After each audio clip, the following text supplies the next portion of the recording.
Most artists think character design is about anatomy, fancy rendering or some mystical creative spark.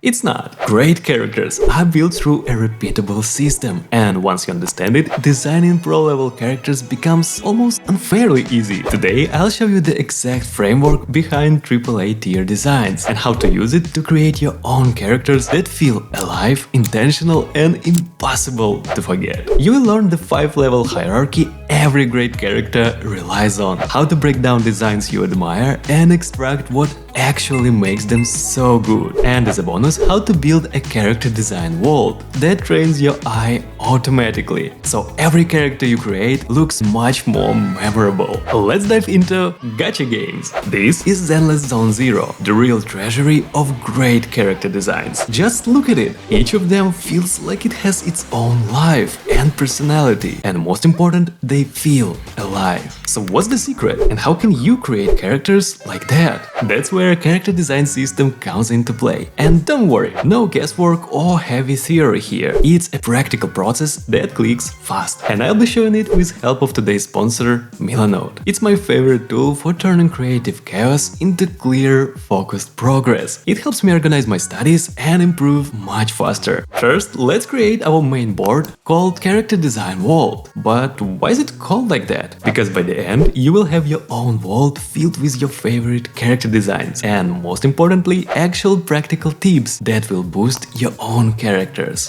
By the way, you can start building your own character design world with me. Link in the description lets you use Milanote for free, with no time limit. So now, pick the character whose design you really love. In my case, I choose Evelyn. I love overall strict and elegant design of her. What's next? Let's create a dedicated board. I also like to place a little portrait of the character, so I instantly associate the board with her. Inside the board we create a reference list, but a very special one. Here are two main rules for it. First, it should preferably consist of references from the original source. Second, we need a complete overview of the character. That means include official turnarounds, concept art, abilities, and so on. To grab references, I like using Milanote's web clipper. In just a few clicks, you get images from any corner of the internet straight into your boards. Now, the most interesting part. A truly outstanding character design consists of 5 main levels, and they go in the priority order.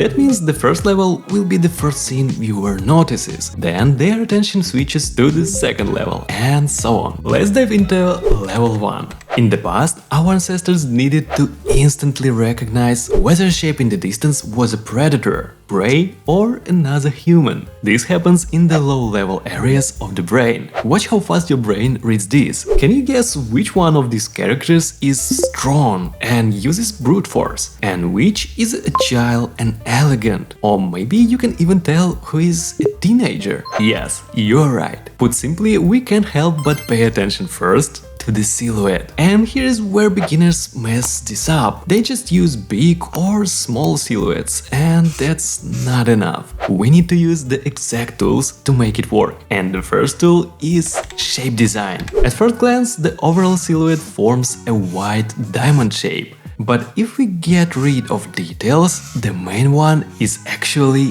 here. This elongated slim silhouette emphasizes the elegance and agility of the character. But take a look at the actual forms. There are a lot of angled shapes, which also suggest sharpness, precision, and danger.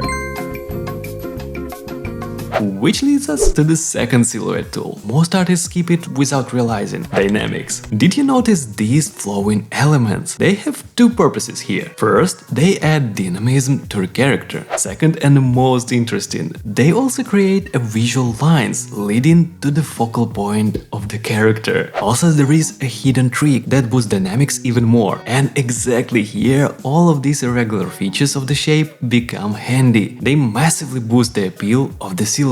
Can you guess how? By creating asymmetry. And if these insights connect already, wait until we get to the level 3. That's where characters start to feel alive. Quick note, if you want to get good at character design fast, focus on the core skills, such as confident lines, solid forms, and believable lighting. I made a free digital art workbook with simple exercises that help you build those skills step by step without getting overwhelmed. It's free and links below if you want it. Now, silhouette alone won't carry the whole design, so what comes next? Level 2. See, Evelyn from the first sight looks elegant and mature. Why? Take a look at this diagram. If we choose the height of the character to be, for example, 5 heads tall, it will be a teenager. But in our case, proportions are thoughtfully selected to be about 8 heads tall. So we have a tall, mature woman that can fix all of us? Wait, where I am?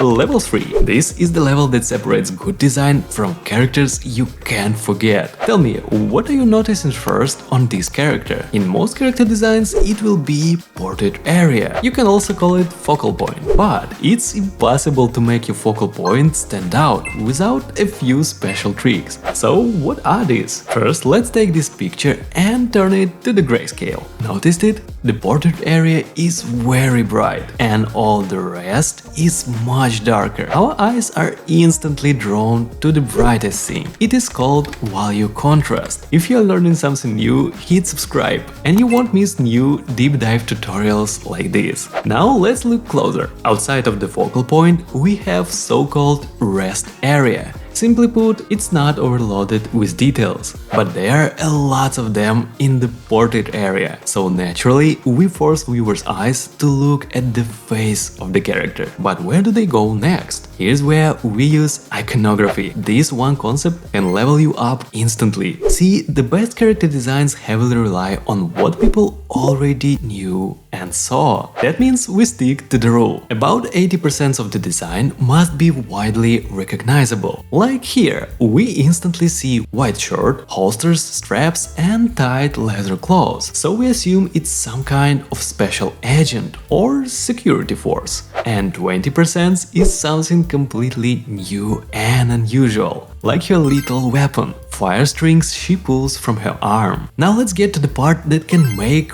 or break the whole character design. Level 4. It is the time to add personality through color and texture. And there are some secrets up her sleeve. Yes, literally. The coat's lining is dyed red, which tells us about her fire ability. I also like to use Milano's color swatches, so I can easily visualize color combinations of the design. But notice that the secondary color is actually gold. She is a security guard for the pop star, so it makes sense to show her status and elegance with golden elements. Now the most fun part. This is where characters start breathing. Level 5. We add specific details. Take a look. Each element of clothes can be put on or taken off, because we can see real buttons, buckles, zippers and so on. She can snap her equipment onto the straps, and most important, quickly hide her knife because it's foldable. But what about her tight clothes? The secret is that it's very practical in combat.